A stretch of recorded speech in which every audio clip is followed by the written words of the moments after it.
Hey everybody, Arnaldo here, broadcasting from Fidelios frequency. Welcome to my channel and welcome back after a bit of vacation, about a month that you haven't heard from me. I haven't dropped any new videos. Reason being, I was traveling abroad out of the country and I had the opportunity to visit a few cities. One in particular is the focus of this video. As you probably saw, we will be record shopping in Barcelona. I have footage of various record stores that I visited, along with my considerations and comments about these stores, as well as showing you the records that I picked up. So stay tuned and we'll go record shopping in Barcelona.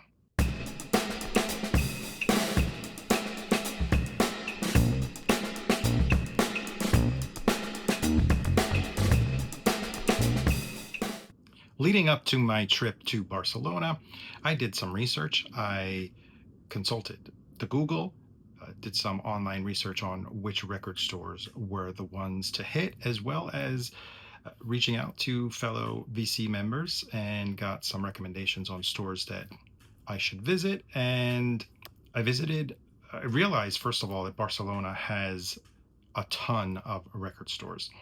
And I narrowed it down to probably around 10 that were on my list. And I was able to hit 7 of those. I didn't purchase from every single store, but I'd like to show you and talk to you about some of the record stores that I did visit.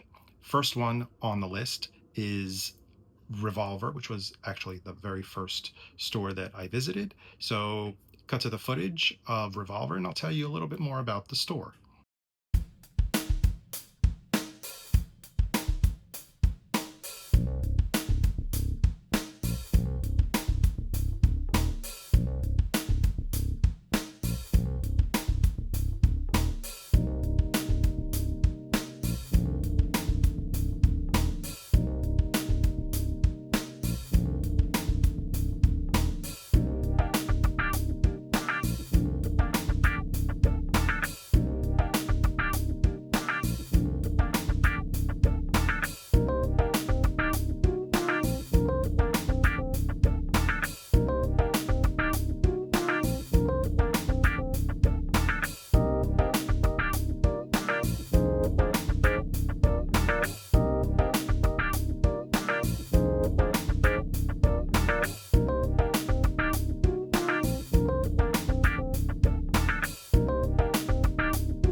The store is located in the Raval neighborhood of Barcelona, kind of the center area of Barcelona. There are quite a few record stores in that area. They're pretty much concentrated all around Revolver, and pretty impressive store. The first thing that you probably noticed from the video is the decor. There are some amazing murals of musicians throughout all the walls of the store. And I thought that was really cool. I really enjoyed just walking around and taking video footage of the murals, probably one of the most unique traits of the store, and my consideration on the stock of the store. Well, first of all, it has a blend of vinyl, CDs, 45, 12-inch albums on vinyl, as well as 45s. It has a blend of new releases as well as secondhand used records. I didn't spend too much time looking at the um, the new records because of my interest was mostly focused on pressings that are from the 80s, 90s, and that were originals. And you probably saw through the flip through of a couple of the bins what they actually, the prices were pretty fair, I would say, for the market. And the inventory was just okay. So I didn't walk away with any purchases from Revolver. However, if you're on a trip to Barcelona and you're in that area of the Raval neighborhood where there are other record stores, I definitely recommend you hit that one up.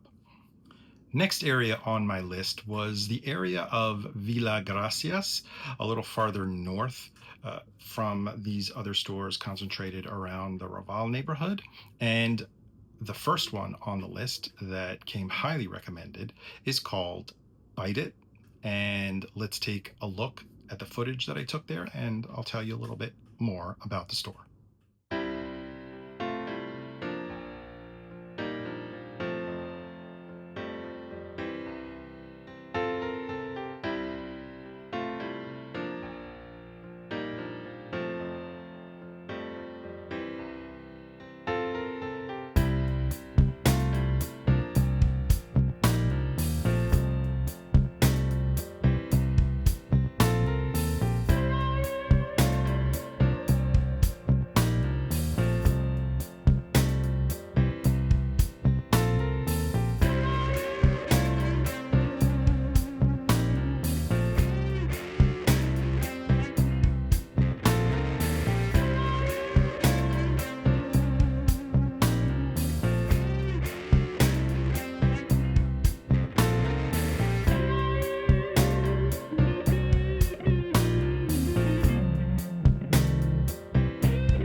Bite It came heavily recommended not only by the few people that I spoke with before heading on to the trip, but also by other record store owners in Barcelona. I had the opportunity to have a conversation with one other record store, and he had asked me if I had been to Bite It because he highly recommended it, and I said I did.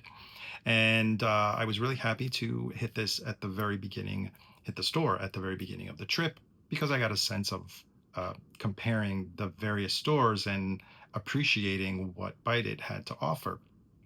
First off, you probably saw from the decor was totally in my element. A lot of mid-century furniture, very classy, very nicely decorated, and it translated also to the stock, to their selection, a very curated selection, mostly jazz, soul, R&B, not necessarily the genres that I was particularly shopping for, but definitely I could tell that there was some effort, not only in the selection of the titles, but also the condition of the various records, which I would have to say are probably in some cases maybe a little bit more expensive than what I would find in the US.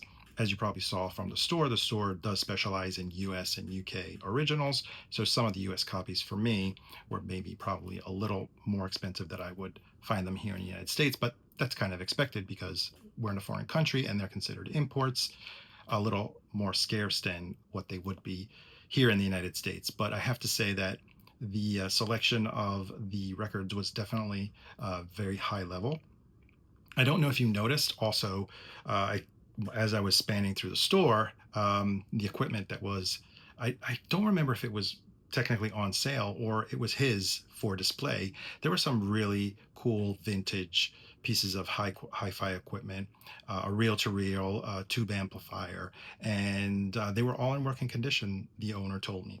And I'm bit bummed because I forgot. I must have written down his name somewhere and I forgot, but shout out to the owner of Bite It. And I don't know if you noticed at the towards the end of the video, I highlighted what was underneath the case where the cashier was, and it was something I'd never seen before. I didn't even know the existence of them, but they were original from the 60s, these reel to reel Beatles albums. So I thought that was probably very cool. Not definitely for me because I don't even own a reel to reel, but I think that was pretty cool to see. While I was in the same area of Bite It, which is Villa Gracia, I also hit up two other stores. One was highly recommended by some online forums and articles about record stores to check out in Barcelona, and that is BCore Records. It's basically maybe a 5-minute walk from Bite It, so it's kind of like around the block or a few blocks away. And interesting store, not huge, definitely probably not the type of genre that I was looking for. It is mostly focuses mostly on punk and hardcore. So if you're looking for that type of music, definitely check out BCore Records.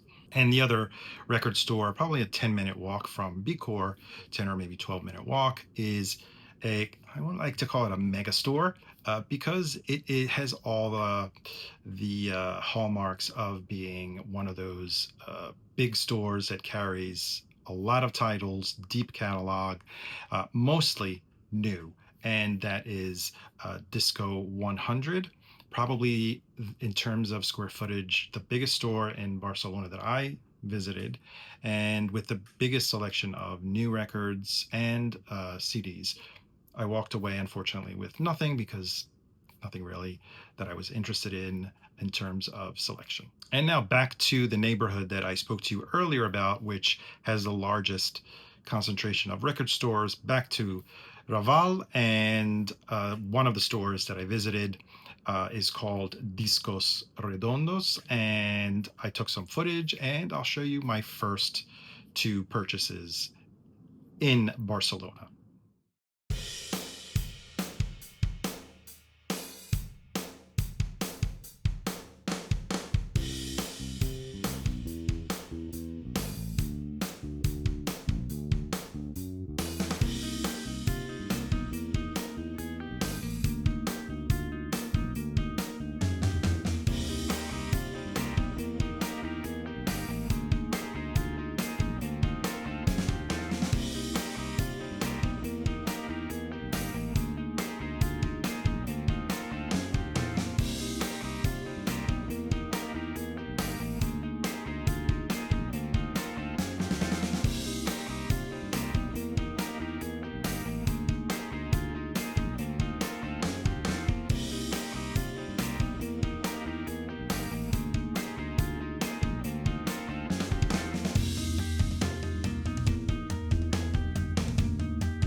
So as you saw, a pretty cool store, Discos Redondos. Store owner is Edu, and I think it's short for Eduardo, in the Raval neighborhood, a store that has an excellent selection of records for variety, condition, and I would have to say, uh, very fairly priced.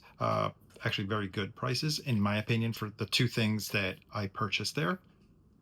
And the selection, the genres that are covered are mostly hip hop, jazz, contemporary, as well as classic jazz, soul, funk, Latin, Brazilian music.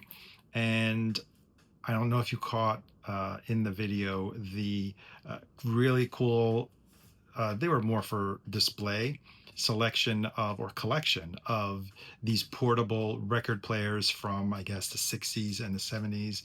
The one that really killed me was the Sesame Street one, which the owner told me, I think he got it from a friend in and who lived actually in New York City. So let me show you the two purchases that I made, the first two that I made in Barcelona. And they're two records that are really hard to find here in the United States. That was really my main goal, is to find things that I can't find here. So the first up was a record actually from a Italian artist. And I visit Italy once a year. I went as well this year in the same trip. And every time I come across this record, it's never in the best condition. I'm talking about an artist called Zucchero. And this album is probably one of his most popular albums. I think it came out the early 90s. Don't remember exactly. It's called Oro, Incenso, and Birra, which means it's like a play on gold, incense, and beer instead of gold, incense, and myrrh. And yeah, this is the interesting part. You probably saw it in the video. There are these heart stickers that tell you the pressing country and the year. Yeah, 1989. There it is right there. I could have just looked at the sticker. And this was in excellent condition. As I said before, I don't always see copies of this album. Zucchero is, Italians used to call him the Italian Joe Cocker, very similar in terms of voice, that growl, very soulful, funky. A lot of international museums, musicians collaborate with him on this album. One track in particular, there's a song with Eric Clapton on it, and the yeah, in great condition. Show you the inside of it. And it also came with a booklet. I was happy to find also the booklet with the lyrics as well as the pictures inside. I won't go through the whole thing, but yeah, unfortunately it got folded in the gatefold, kind of like slipped through. I'm still trying to iron it out, but I'm sure it'll end up fine in a couple months, maybe after I squish it together other records. And the other record that I found, another hard to find record in the United States, probably because it never was released on vinyl when it came out in 1990. In the United States, you could only find European copies and probably South American ones. And I found this in the new arrival section as well as the Zucchero. So happy to find the Twin Peaks soundtrack by Angelo Badalamenti, German pressing, I believe it is.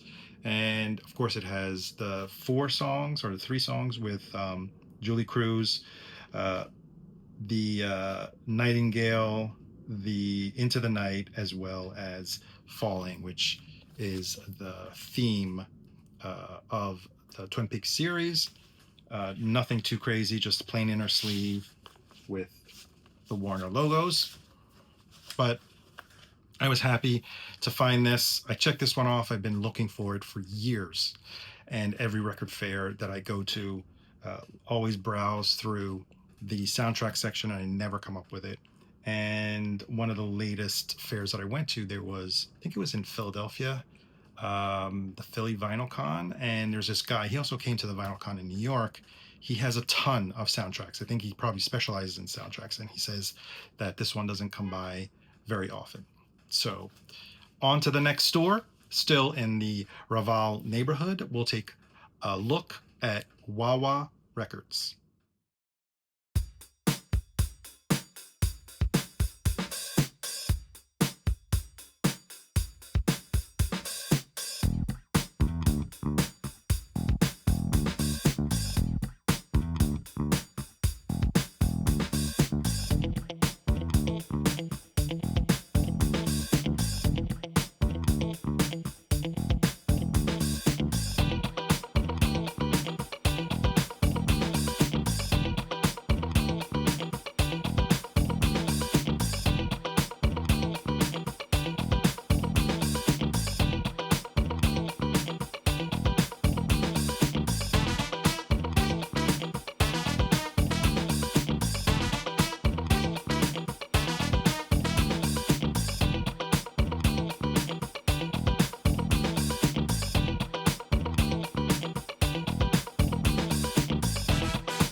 So Wawa Records probably is the largest store that I visited for used records.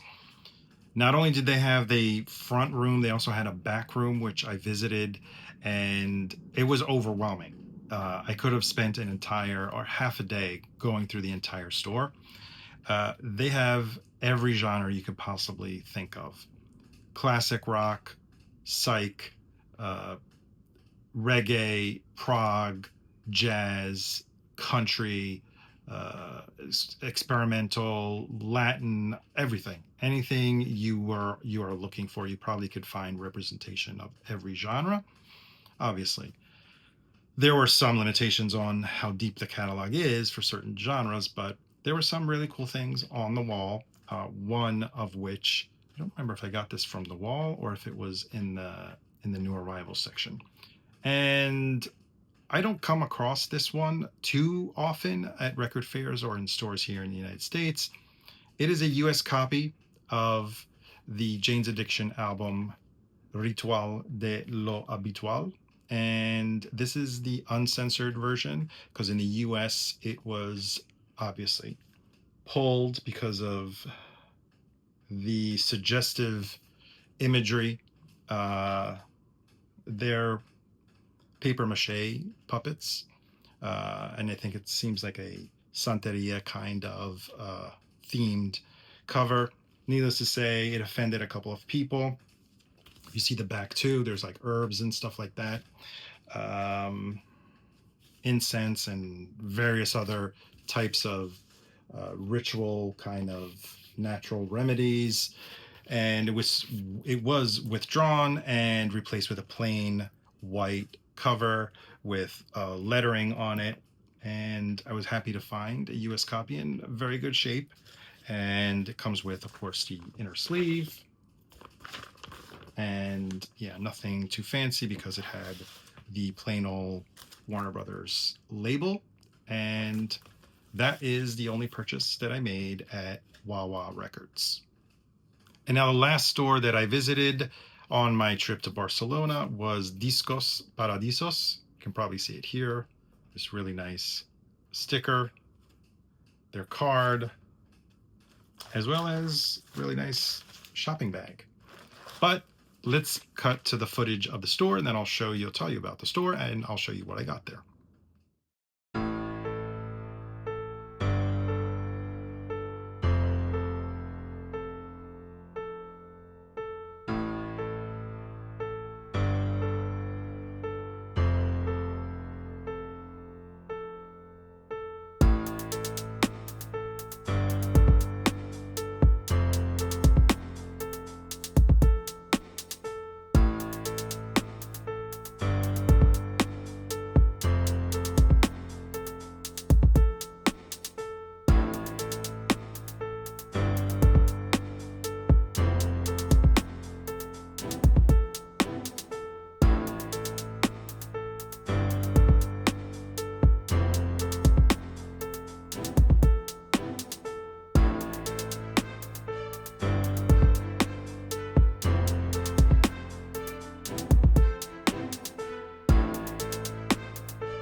So from the footage, I'm sure you got an idea of the type of music you'll find at Discos Paradiso. Mostly electronic, experimental, dance music, but the record that I picked up is neither one of those genres. It was hanging on the wall close to the entrance, almost in their window.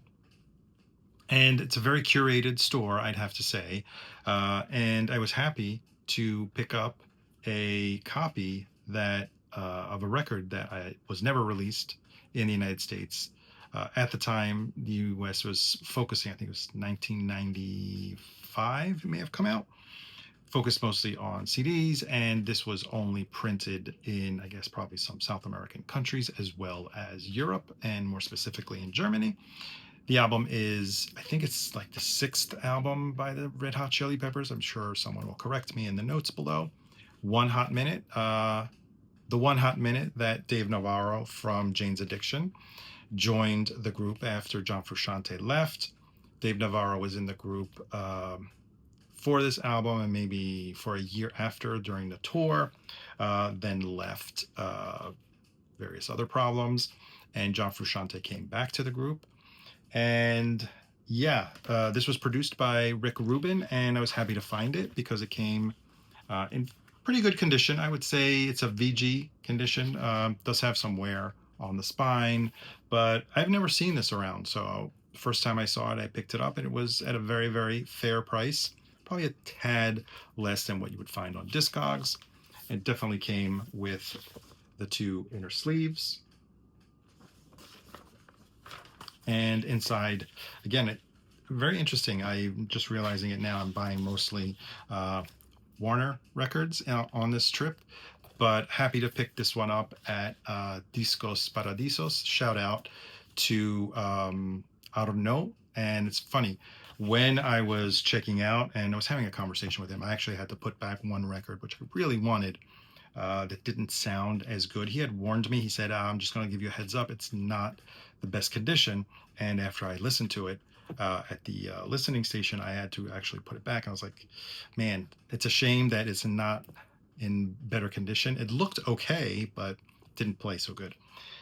And having a conversation with him, I asked him what his name was, and he responded, Arnaud. And I was like, wait a minute, how do you know my name? Arnaud is Arnaldo in French. So we had a little bit of a laugh there. I was actually taken aback because I figured, you know my name. But it was great to have a chat with Arnaud at Discos Paradiso. And that kind of wraps it up for my record shopping in Barcelona. Let me know if there are any other stores that you think I should have visited, or if you have any other suggestions for my next trip. I'd be more than welcome to check them out if I go back to Barcelona. Anyway, thank you so much for watching once again, and I'm back. I'll be giving you some more videos, and I hope to see you on the next one.